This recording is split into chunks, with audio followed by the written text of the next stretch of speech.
Good evening. We have breaking news this hour. Waterloo Regional Police are on scene right now downtown Kitchener for reports of gunshots on this busy Friday night. Multiple cruisers and forensics teams are working in the area of Duke and Scott Streets. Officers have a portion of Scott Street cordoned off just out front of the entrance to the parking garage. Very little information is available at this point as the investigation has just begun. As we learn more, we will share that with you on ctvnewskitchener.ca. And a scary scene at a Cambridge convenience store. Police have released security footage of an armed robbery and are looking to identify a suspect. Police say it happened at 10:20 on Sunday evening near Eagle Street North and Concession Road. In the video, a suspect wearing a black motorcycle helmet, black face covering, black shirt and jeans walks into the store and right up to the counter. I have a gun. Give me all that money out of the till right now. Right now. It's right here. Watch the till. Over the till. Let's go. The suspect was last seen around 10:30 that evening riding the motorcycle and heading south on Concession Road. Police are hoping to speak to the individual in the video and are asking residents in the Langs Farm neighborhood to check their security footage from that evening for any signs of the suspect. And in Hamilton, police have received special permission to identify a teenager wanted in connection with the killing of 2 other teens earlier this week. An arrest warrant has been issued for 15-year-old Raziel Martin. He's wanted for 2 counts of second-degree murder and 4 counts of attempted murder. Due to his age, investigators were granted judicial authorization to release Martin's photograph and name for the purpose of locating him. They're urging him to seek legal advice and turn himself in. An 18-year-old Abdul Malik Shabli and 16-year-old Afif Banafif were fatally shot at the residence on Candlewood Drive on Wednesday. Investigators previously said they believe at least 6 people in the area were there while there was gunfire exchange. Anyone with information about the case is being asked to contact Hamilton Police or Crime Stoppers. And at Conestoga College, financial fortunes have taken a dramatic turn. Newly released documents show the college has officially fallen into the red after years of posting multi-million-dollar surpluses. Now, during the height of international enrollment is when they were seeing that surplus. So let's bring in CTV's Colton Weens now. And Colton, Conestoga has had a long, thriving reputation, but these documents reveal a different story. Yeah, Krista, according to the document, the college is reporting a nearly $33 million operating deficit. They say tuition revenue fell by more than $322 million after significant caps were placed on foreign enrollment by the federal government. After years of rapid growth, Conestoga College is now facing a very different financial reality.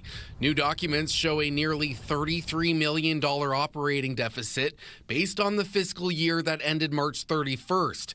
The blast to the bottom line, mainly driven by a $322 million drop in tuition revenue. A significant swing considering Conestoga previously led the way for colleges at recruiting international students. In a statement to CTV News, Norma MacDonald-Ewing, who has been acting as interim president, did not directly address the deficit, saying in part, the college continues to make strategic decisions to support the long-term financial sustainability of the institution. Adding thanks to our multi-year sustainability plan and the government's new funding model, which supports programs in demand in our local workforce, Conestoga continues to build southwestern Ontario's workforce for decades to come. According to the document, tuition revenue plummeted by 57%, dropping from nearly $564 million in 2025 to just under $241 million in 2026. Just last year, CTV News reported that Conestoga posted a $121 million surplus, down from a $252 million surplus the year before. In 2025, the college said international student enrollment was down 77% from 2023.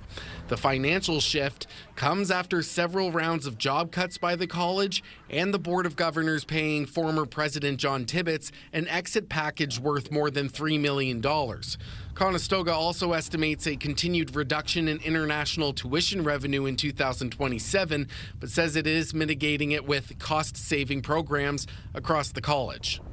Now, it should also be noted that in May, the Ontario government ousted Conestoga's Board of Governors and appointed Linda Franklin as administrator to oversee operations. Since Franklin's appointment, union leaders have said operations at the college have felt like time has stood still. Krista. Okay, Colton, that's CTV's Colton Weens reporting for us this evening. Well, the Cambridge family is racing against time to give their baby daughter a chance at a brighter future. Riley Dowling is living with an ultra-rare genetic disorder that affects nearly every aspect of her development. Now, her parents are trying to raise millions of dollars to create a gene therapy that doesn't even exist yet. CTV's Hannah Schmidt reports. Head, shoulders, knees and toes, knees and toes. Yeah. Riley Dowling has a smile that instantly captures your attention. It's hard to imagine the fight she's been through to keep it. The night before we were going to get discharged again, she coded in the middle of the night. We were both luckily there in the room with her, but it was like, it is impossible to describe how that feels as a parent. Riley stopped breathing 4 times in her first weeks of life. After 6 weeks in hospital and months of testing, doctors discovered she has FBXO11, an ultra-rare genetic disorder. Riley's mother, Chris Dowling, says when her daughter was diagnosed, fewer than 100 cases had been documented worldwide. We're working on rolling still and trying to sit up independently. Like, rolling is a 2 to 3 month skill, and she'll be a year soon, and it's like we don't know where, when, and if she'll reach certain things. The disorder affects nearly every part of Riley's development, including movement, communication, and ability to perform everyday tasks. The 11-month-old relies on a feeding tube for nutrition and oxygen while she sleeps, but her parents refused to believe there was nothing that could be done.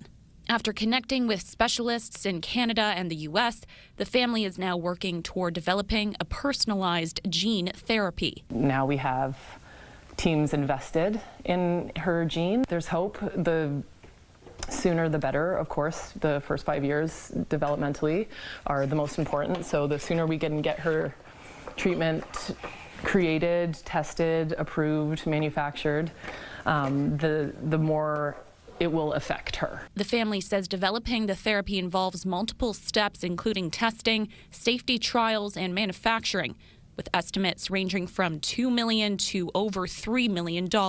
Although it comes with a hefty price tag, Dowling says the treatment could help not only Riley, but other children diagnosed with the same rare condition. Once that path has been formed and that's been created, it won't be as big of a barrier for the other parents in the group globally. I'm gonna hold my sister. Yeah. Oh my goodness, who's gotcha? The Dowlings have launched a GoFundMe and are sharing Riley's journey through social media, hoping every donation brings them one step closer to the treatment they believe could change her future. You are gonna change the world, Riley. Hannah Schmidt, CTV News, Cambridge. Market misfortune. I already cried a lot. Still to come on CTV News, how vendors are vying weeks after a fire at the Kitchener market. As we take a look at our satellite radar, we do have some dark skies out, or rather we did at least when the sun was setting, and we have precipitation on the way. Temperatures right now, it's 21 in KW, 23 in Goderich, and 22 degrees up in Wyerton. To the east, it's only 18 in Peterborough. We're certainly seeing those cooler temperatures in the evening hours.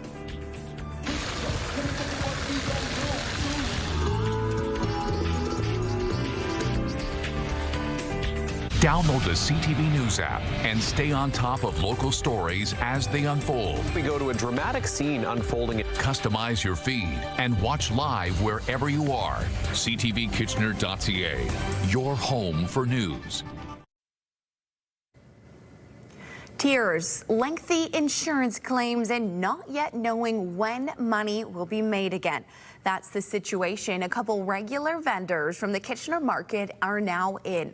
It's been almost 2 weeks since a fire broke out inside the market building. And although the city is continuing the tradition as much as they can outside, not all vendors are able to operate yet. CTV's Karis Mapp has more. Locked doors and a note informing the community about the weekly farmers market only happening outdoors for now. This after a fire caused significant damage to the Kitchener market's interior on July 12th. All vendors with permanent stalls inside now forced to set up shop outdoors with less foot traffic. Our egg sales are way down and the bills keep coming. For staff at OK Egg Farm in Elmira, who have been a vendor at the market since 1923, the new environment has been problematic for operations. Instead of using coolers stowed inside, the company now brings their product in a refrigerated truck. We have to put everything on our truck. We have to put all our supplies on that we need, like flats and cartons and just everything. It's just not good. Their numbers reflecting the impact. We were doing at least 2,000 dozen a week or 2,500. We're down to maybe 1,500 to 1,700 dozen. Meanwhile, Meatarian, a European meat vendor, forcing to close altogether while the city of Kitchener assesses the next steps. 80% of my products like freshly cut and sell, sliced meats, deli, so right now I'm not able to sell anything. Friday, the city saying the market will remain outside for at least several more months to allow for cleaning and restoration work. And all remaining vendor supplies needs to be removed by August 19th. We have 3 coolers that need to come out. So that means we're going to have to pay the cooling company to come in with their equipment, move everything out, but we have no place to store anything. Fridges, equipment, slicers, decorations, everything is inside. Biggest challenge ever because I don't know where to store. Despite having another job, Laura Wagner says it's still a sad new reality. It's still, 7 years. Lots of money, lots of work. It's not just a hobby, it's part of my life. The city's still encouraging people to come out and support local and saying that the market will remain outdoors in the meantime and that vendors will not be charged rent during the recovery period. Karis Mapp, CTV News, Kitchener. Fighting traffic to paradise. The long weekend has officially started and the highways in Ontario are proof. Coming up next, we talk long weekend plans and what it takes to get there. Well, we've made it to the long weekend, and there is a risk of some rain throughout it, but the good news is we should also see plenty of sunshine. Those details with your full forecast coming up. Stay with us. When you see it happen, send it to CTV News. Text 10400. From your screen to ours. Text 10400.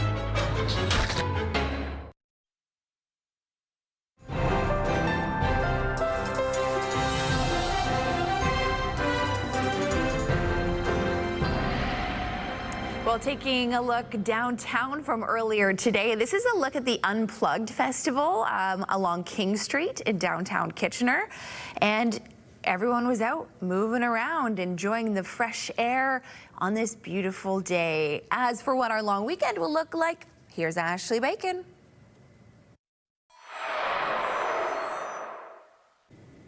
Well, I hope you've had a great last day of July. It was certainly a beautiful hot day out there, the sun shining all throughout the morning and afternoon. And of course, with this heat and humidity, we could see rain showers starting through the overnight hours and into your Saturday. So unfortunately, we will likely see some rain throughout the long weekend. But the good news is we're not expected to see rain the entire time. If we take some attention to our future cast, you can see we have spotty showers tomorrow afternoon, or this afternoon rather, into tomorrow all evening and onto your Sunday. So it's spotty showers. That doesn't mean we're going to see consistent rain. It just means it could come and go here and there. We will see a little bit of overcast as well, so the sun might not be as bright tomorrow. But keep those umbrellas handy. Keep that sunscreen handy. There will be time for outdoor activities. Sunday morning, though, looks like that's when we'll get the heavier deposit of rain at this stage. So do keep an eye on CTVNewsKitchener.ca throughout the week. weekend for any updates on the weather in case there's any alerts issued by Environment Canada. Overnight tonight, it's not going to be overly comfortable. 20 degrees the expected low, so quite a warm night expected. A thunderstorm risk is in play here as well. So as I mentioned, there is a chance for this to occur throughout the weekend, but make sure when you're heading out, even if it does look sunny or even dry, to have an umbrella just in case. Tomorrow, it is expected we reach 25 degrees. When that rain does push through, we're looking between 10 and 15 millimeters, and of course, on and off thunderstorm risks throughout the day. So we will see a little bit of everything into your Saturday and potentially into Sunday as well. As we get into our almanac, normal for this time of year is 25. So our record set back in 1916, we're nowhere near that at 37.2. I don't think anyone's complaining. I was out there this afternoon. It was hot. It was beautiful, and it certainly didn't really need to be any warmer than it actually was. Sun setting at 8:52 p.m. Here's a look at our 7-day forecast for the region. The sun making a return by Monday, a high of 25. Tuesday, 27. So we just got to get to Monday, and everything will be back to normal. In Lambton, Kent, Essex, you might see rain as well as a thunderstorm risk for your Saturday and Sunday. 28 for Saturday, 26 for Sunday, and sunny and 27 to finish off your long weekend. In southern Georgian Bay, a risk for a thunderstorm tomorrow and 25. Showers continuing into Sunday and 24. But by Monday, a beautiful long weekend Monday and 25. Krista. Okay, Ashley, thank you so much. Well, rain or shine, you know that the highways towards cottage country in Ontario are going to be busy every long weekend. And this, of course, is one of the busiest travel weekends of the summer, with thousands packing up to hit the road. And whether you're bound for the cottage or the campground, police say they'll be watching for dangerous driving. CTV's Mike Lang reports. The long weekend rush on Highway 400 at its peak. We're coming from London. We're going up to Burke's Falls. From Rhode Island, we're heading over to Gravenhurst for a family reunion. Hundreds of thousands of drivers staring at the brake lights in front of them, making the crawl to cottage country. My dad hates it. He's the driver. I'm stuck in the backseat with the kids. I hate it, but you gotta have snacks, games, play word games, right? Just keep your mind going. And the price of gas not calming the pain. Regular gas in Barrie remained in the 170s to start the day, and some stations exceeding the $1.80 per liter mark up the highway. But the destination, worth it. We're gonna do some golfing tomorrow, some family fun time, and my son's actually having his birthday, so we decided, let's go camping. The KOA holiday just outside Barrie, already full of campers settled into their midsummer plans. Mostly marshmallows. Did you have fun here today? Yeah. This week? Yeah. The Hitch House says RVing and camping have ramped up even more for this time. It was a crummy start in May, and that's made each weekend that much more important. So almost every weekend this summer felt like a long weekend to us. With more traffic on the roads, trails, and waterways comes more enforcement from the OPP, including from the air. We're asking people to make the right choices. So don't speed, pay attention, wear your seatbelt, and don't drive impaired. Officers targeting the usual big four of speeding, distracted driving, impaired driving, and seatbelt use. The Highway 400 corridor already experienced a crash this morning in Bradford, where emergency crews say a southbound motorcyclist was hospitalized after crashing into the guardrail. It's not just about enforcement. Traffic safety is a shared responsibility. There were 9 deaths on OPP patrolled roads over the civic holiday long weekend last year, which is why drivers are urged to be extra cautious when it comes to the Big Four to make sure they arrive at their destination and return home safely. Mike Lang, CTV News, Barrie. Leaders across southwestern Ontario are calling for major investments in high-performance rail in this part of the province.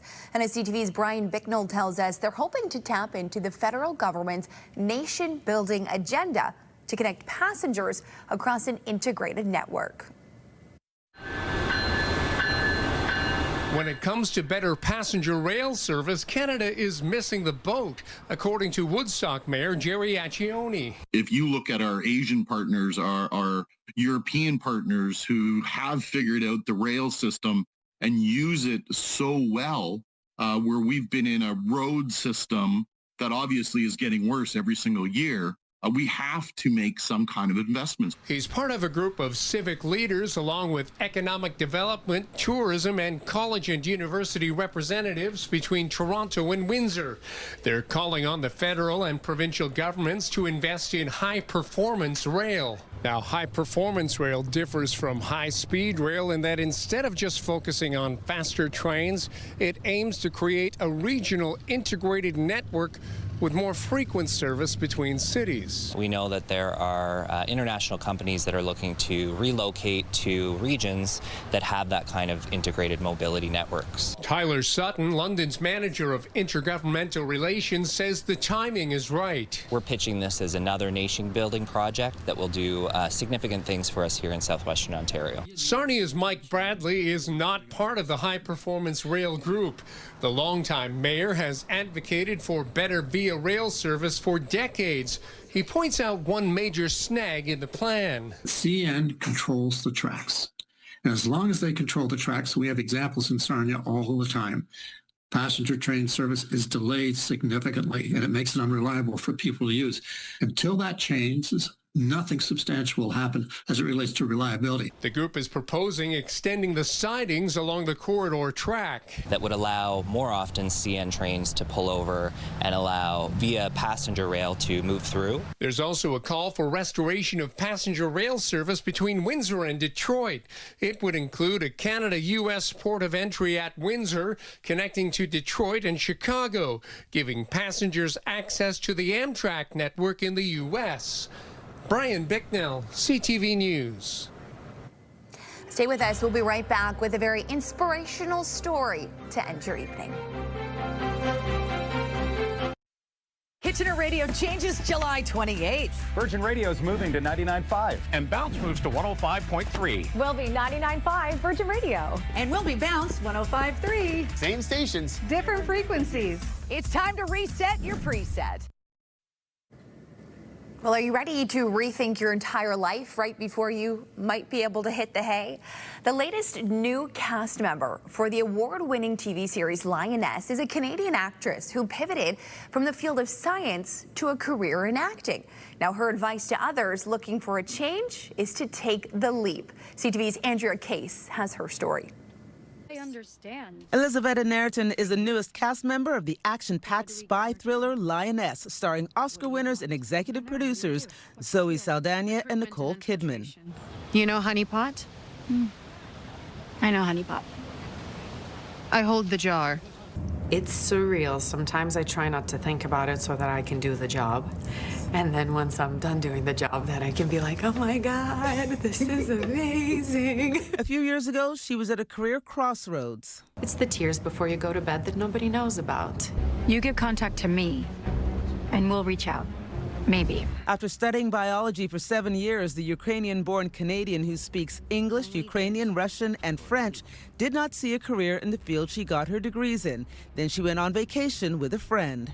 And she asked me, what do you want to do? And I couldn't say it. I was so ashamed. What do you want to do? And in that moment, I built up the courage and I said, I always wanted to be an actress. And she looked at me and said, why don't you be one? That admission was like jumping off a cliff. From Montreal, she crossed the country. I might get emotional, but you know, the first day when I got accepted to Vancouver acting school, the first day running to the bus, going to school happy. I didn't know that could exist. No one can take that away. While in school, she scored a role in Taylor Sheridan's Mayor of Kingstown, then off to Juilliard in New York. I messaged Taylor because I worked with him before I went to Juilliard. And when he found out that I was going to theater school, he was like, that's a great privilege. Go ahead, and I'll catch you on the other side. So I messaged him right before graduating, and he told me, I have something for you on Lioness. We know what you do. She plays an international operative who crosses paths with Joe, played by Saldana. No spoilers here, though. She has this advice for anyone considering a career change. You will regret more not going for it than going for it and not ending up where you thought you wanted to end up. It'll be worse if you don't try. This isn't the end of a fight. Season 3 of Lioness debuts on Sunday, August 2nd on Paramount+. this is the start of one. Andrea Case, CTV News. Well, if that doesn't give you something to think about late on a Friday night, I'm not sure what is. Great advice from someone who did the leap themselves. Also, Lioness is a great show I highly recommend if you're looking for something to watch. That's our time. Thanks for checking in with us. Have a good night.